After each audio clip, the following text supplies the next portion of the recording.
Friends అందరికీ good morning. ఈ video దీనికి మెయిన్ రీజన్ ఏంటంటే గడ్డి అన్న. ఇప్పుడు మెయిన్ వచ్చి ఎండాకాలం కాబట్టి చాలా అంటే చాలా ఫేస్ చేసేది మనకు ఇప్పుడు గడ్డి.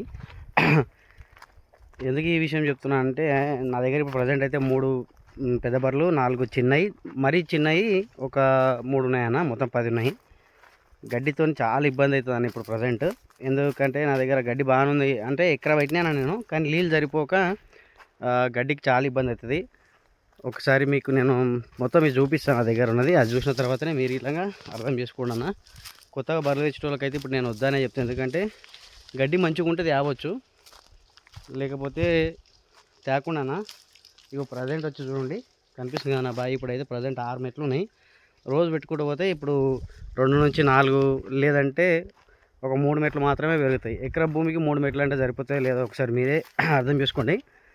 నేనైతే ఇప్పుడు ఏదైతే ఉన్న వాళ్ళకైతే తేవద్దని చెప్తాను. ఎందుకనంటే ఒకసారి చూసుకోండి అన్న, నేను మీకు నా చేనులో చూపిస్తాను. ఇగో గడ్డి, ఇది ఏమవుతుందంటే ఇగో ఇక్కడ చూడండి, అక్కడ నీళ్ళు ఇడిస్తే ఇగో ఇక్కడ ఎండుకుంటూ వస్తుంది. మళ్ళీ మీరు కింద చూస్తే మంచిగా పదనే ఉంటుంది, మీకు మంచిగా చూపిస్తే అవతల సైడ్ పోయి. ఇగో చూడండి, మీద ఆకులన్నీ ఎండిపోయిన అవుతున్నాయి. ఒక 2 రోజులకు 3 రోజులకే అన్న ఎండలు ఎంత విపరీతంగా కొడుతున్నాయి అంటే ఇప్పుడు చూడండి మీరు, ఇప్పుడు 9:30 9:40 అవుతుంది, అంతకుమించి ఒక్క కాలేదు. ఇప్పుడు ఎండ మధ్యాహ్నం ఎట్లా కొడుతుందో అట్లా కొడుతుంది ఇప్పుడు ఎండ. దీనివల్ల ఏమవుతుందంటే ఎండకు గడ్డి మంచి కరెక్ట్ రాక మనం బర్రెలకి ఇప్పుడు మనకు ఈనిన తర్వాత ఒక 3-4 నెలలు మంచిగా ఇస్తాయన్న బర్రెలు. ఈ 3-4 నెలలు మనం మంచిగా మెయింటైన్ చేసుకున్నాం అనుకోండి, బర్రెలకు మంచిగా అంటే మనకు పాలు మంచిగా వస్తాయి. ఇక లేదనుకోండి చాలా ఇబ్బంది పడాల్సి వస్తుంది అన్న. ఒకసారి మీకు నేను మొత్తం చూపిస్తే ఇదంతా మీకు, ఎందుకంటే గడ్డి లేకపోతే మనం షెడ్ పెట్టి వేస్ట్. ఒకసారి చూసుకొని వచ్చాను మీరు షెడ్ మొత్తం, అంటే నా దగ్గర గడ్డి ఎట్లా అవుతుంది, నీళ్ళు వచ్చిందికి ఎట్లుంటుంది, నీళ్ళు రాందికి ఎట్లా అయిపోతుంది అనేది మీకు చూపిస్తామని వీడియో ఇస్తున్నా. ఇది నాకు అంటే నేను అందరికి చెప్పాలని తీస్తలేనన్న, నా దగ్గర షెడ్ ఎట్లుంది ఏంది, గడ్డి ఎట్లా అయిపోతుంది ఏంది అన్నది మీకు చూపుదామని చెప్పి ఈ వీడియో తీస్తున్నా. ఈ కొత్తగా తెచ్చేటోళ్ళు మీ ఇష్టం అన్న. ఎండలకైతే నీళ్ళు ఖచ్చితంగా తగ్గిపోతాయి, ఎంత పెద్ద మంచి బావి ఉన్నా సరే. బోర్ ఉన్నా కానీ కొద్దిసేపు నడిచి కొద్దిసేపు ఆగిపోతుంది.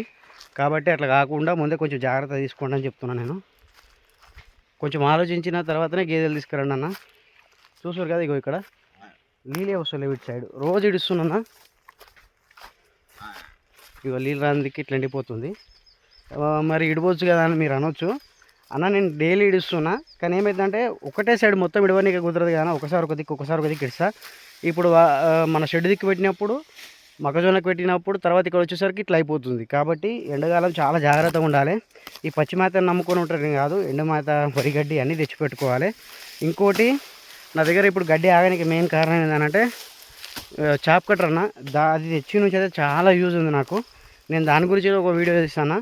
ఎవరికైనా నచ్చితే ఒకవేళ మీకు తెచ్చుకోవాలనుకుంటే తెచ్చుకోవచ్చు. నేను అడ్రస్ ఇలా మీకు చెప్తా అన్న, వాళ్ళ కాంటాక్ట్ నెంబర్ ఇలా మీకు ఇస్తా. నేనైతే డైరీ ఫామ్ అంటే షెడ్, చిన్న షెడ్ అయినా సరే ఒక చిన్న చాప్ కట్టర్ తెచ్చుకుంటే ఖచ్చితంగా గడ్డి అనేది సేవ్ అవుతుంది అన్న. ప్రజెంట్ అయితే ఇప్పుడు చూస్తారు కదా నా దగ్గర, ఇప్పుడు షెడ్ ముందల మళ్ళీ గడ్డి కోసిన మళ్ళీ వస్తుంది.